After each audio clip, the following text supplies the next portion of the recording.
to. But anyway, so he will be no doubt watching the show, and so hi. Hi, Callie's grandson. Yeah. I've been trying to get him to come on the show. He doesn't want to come on the show. He's camera shy.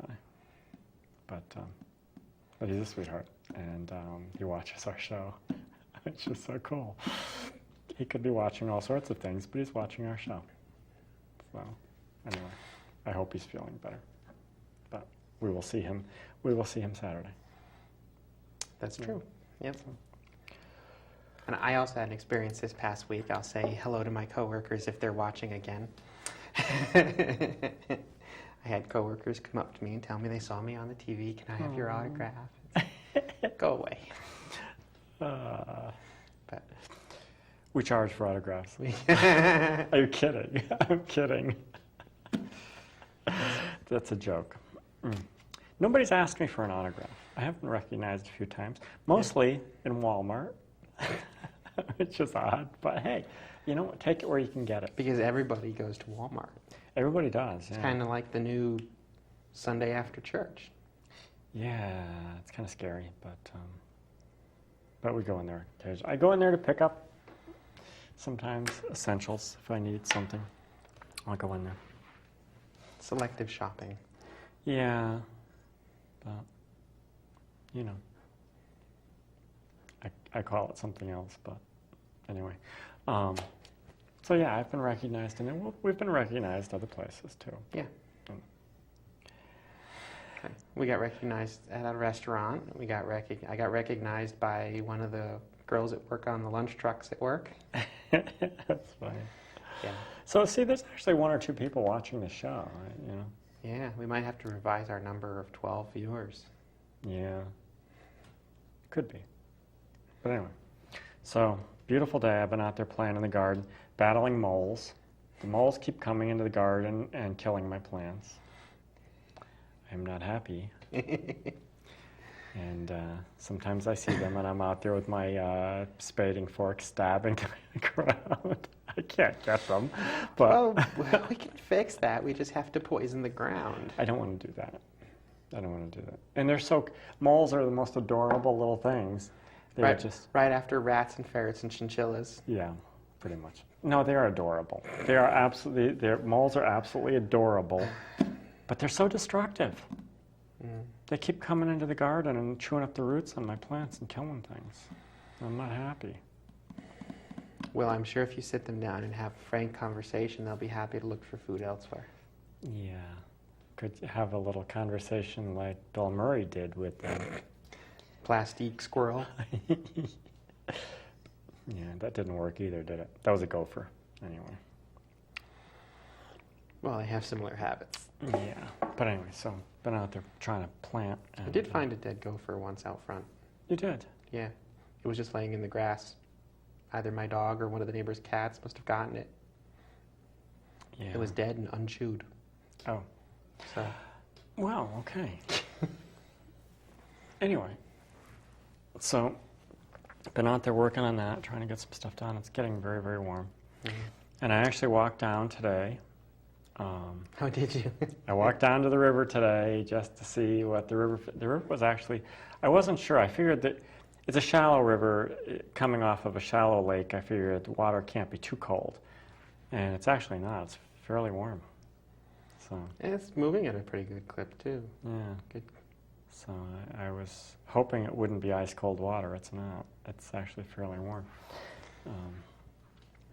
So you can go kayaking on the river and falling in and stuff, which would be okay. It's been like 90 degrees every day, so I've been eyeing the river. Anyway, but tie yourself a rescue line before you go swimming. Yeah, but yeah, it's so anyway, it's the 5th of May. Cinco de Mayo. It is the 5th, right? Yeah. Yeah. Okay. I don't want to be told. So I'm pretty good at getting the date wrong sometimes. So. Up on the TV there, it says 5/5/10. Oh, look at that! Wow.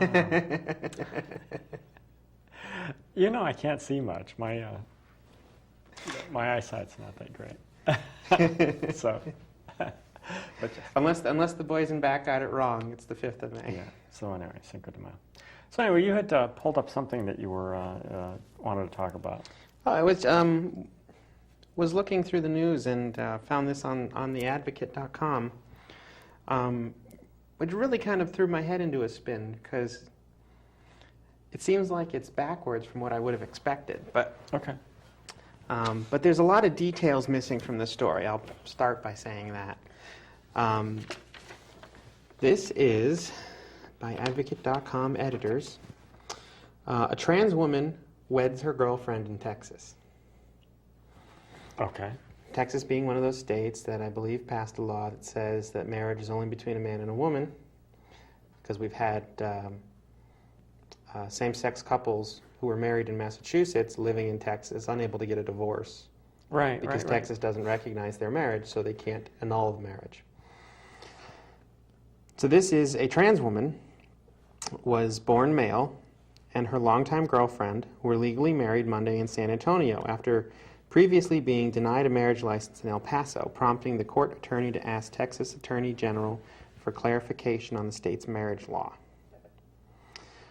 Sabrina Hill was born male and is listed as male on her birth certificate, which allowed her to marry her girlfriend. Wow. Texas identifies marriage as a union between one man and one woman.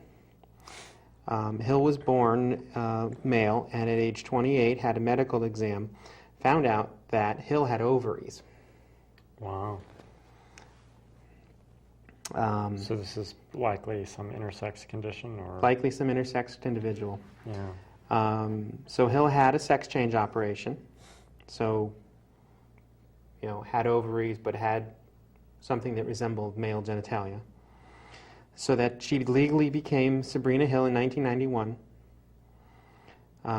It doesn't go into whether or not Sabrina changed her gender markers on her current identification from male to female. But it does talk about how the couple originally tried to get married when Hill attempted to get veteran medical benefits for birth. They applied for a license in El Paso, but were told by government employees that they didn't have the authority to deal with it. The county attorney asked the state attorney general for clarification on how to apply the law, and the state attorney general let them marry. Wow. Now, if Sabrina changed her current documentation to female, that means that Texas just allowed two women to marry. Yeah. So what happens with that? What happens if Because the birth certificate's listed Right. male and female. But what happens if we now change the documentation? Does that nullify the marriage? If you Texas? change the birth certificate, right? That's what you're saying? Yeah. What's going to happen there?